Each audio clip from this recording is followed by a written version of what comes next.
Surpresang bumisita sa Senado ngayong Huwebes, July 9, si Office of the Vice President Chief of Staff Zuleika Lopez. Isang araw lang yan matapos ipag-utos ng impeachment court ang pagharap niya sa paglilitis ni Vice President Sara Duterte sa susunod na linggo. Hiniling ng prosekusyon ang pagtestigo ni Lopez sa Article 4 na nakasentro sa umunay pagbabanta sa buhay ni Pangulong Bongbong Marcos. Ang maiksing pahayag niya sa media, Prepare for Typhoon Inday. ayon kay Senate Secretary Renato Bantug, administrative at tungkol sa housekeeping procedures para sa defense team ang pakay ni Lopez. Hindi rin daw napag-usapan kung sasama si Duterte oras na tumestigo si Lopez. It was me meeting them more as a Secretary of the Senate to the Chief of Staff of the Office of the Vice President rather than an impeachment court matter.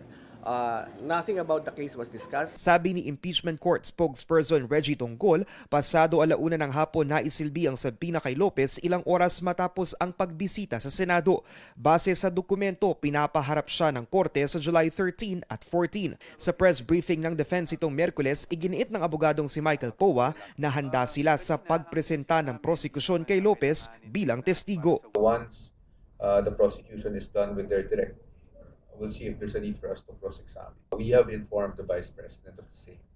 And ano naman siya, as I told you earlier, yung reaction naman niya, wala naman siyang ganong reaction doon because I think everyone expected it. Batid naman ng prosekusyon ang inaasahang matinding pagkilatis ng defense team sa pagtestigo ni Lopez. Meron din daw silang quote, pasabog sa susunod na linggo. Mangyayari po talaga na mag-o-object yung kabila dahil syempre ayaw nilang tumuloy ang testimonya ng kahit sinong witness po ng prosecution. Meron ho kaming matibay na ebidensya na ilalabas sa susunod na linggo.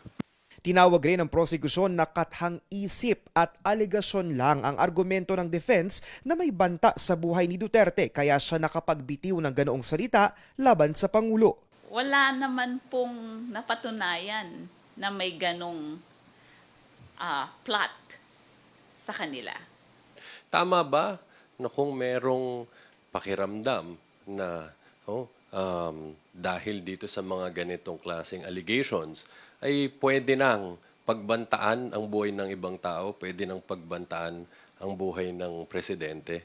Sinubukang kunan ng komento ng Newswatch Plus ang defense team sa mga pasaring ng prosekusyon.